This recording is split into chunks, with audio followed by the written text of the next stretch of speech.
ಕೆಟ್ಟೈತಂತ ನೀವು ಕಟ್ಟಿ ಮೇಲೆ ಮಾತಾಡ್ತೀರಿ ಕಾಲು ಕೆಟ್ಟಿಲ್ಲಪ್ಪ ನಿಮ್ಮ ತಲೆ ಕೆಟ್ಟೈತೆ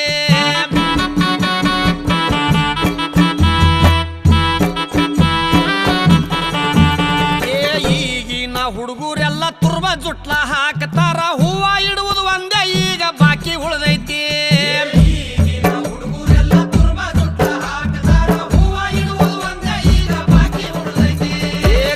ಗೊಟ್ಟ ಬಳಿ ಇಲ್ಲ ಹಣಿ ಮೇಲೆ ಕುಂಕುಮಿಲ್ಲ ಹರ್ಕ ಪರ್ಕ ಪ್ಯಾಂಟ್ ಹಾಕು ಫ್ಯಾಷನ್ ಬಂದೈತೆ